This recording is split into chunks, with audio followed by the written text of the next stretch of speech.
कई दिन हो गए और हमारे देश के अन्नदाता किसान भाई बहन अपने पूरे परिवार के साथ अपने हक और अधिकार के लिए और वो 3 काले कृषि कानूनों के विरोध में सड़कों पर बैठे हैं। एक तरफ जहां पर ठंड हो, बरसात हो या फिर गर्मी का मौसम हो, कड़ाके की ठंड, गर्मी और बारिश, दिल्ली में तो तीनों एक साथ बहुत ज़ोरदार रहती है और उन सब मौसमों में भी वो सड़कों पे बैठे हुए हैं अपने हक, अपने अधिकार के लिए और वो 3 काले कृषि कानूनों को रद्द करवाने के लिए। लेकिन मैं समझता हूँ कि केंद्र की मोदी सरकार इतनी कैसे कुंभकर्ण की नींद सो सकती है और इतने घमंड और अहंकार में चूर चूर कैसे हो सकती है, मैं आज तक इस बात को समझ नहीं पाया। इस देश में बड़े बड़ों का अहंकार टूटा है, लेकिन मोदी जी शायद इस बात को समझ नहीं पा रहे हैं या समझना चाह नहीं रहे हैं।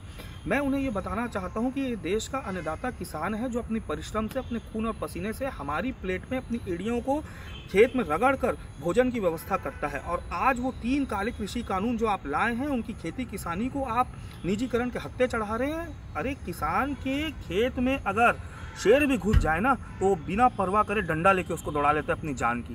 तो आप तो उसके खेत को हथियाना चाह रहे हैं और वो पिछले कई महीनों से सड़कों पर बैठा हुआ है, लेकिन आप ध्यान नहीं दे रहे हैं। आप किस तरफ ध्यान दे रहे हैं कि कैसे उस किसान आंदोलन को हम बर्बाद कर सके, उसको बदनाम कर सके। अरे भाजपा वाले, मैं समझता हूँ भगवान इनको ना बुद्धि क्यों नहीं दिया, इनको तो सद्बुद्धि ईश्वर से कामना है कि मिल जाए।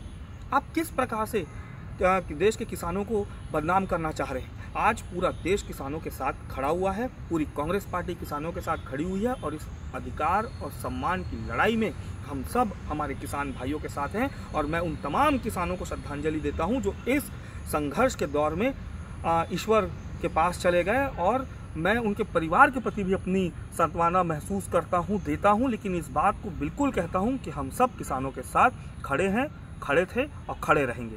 जय हिंद, जय जवान, जय किसान।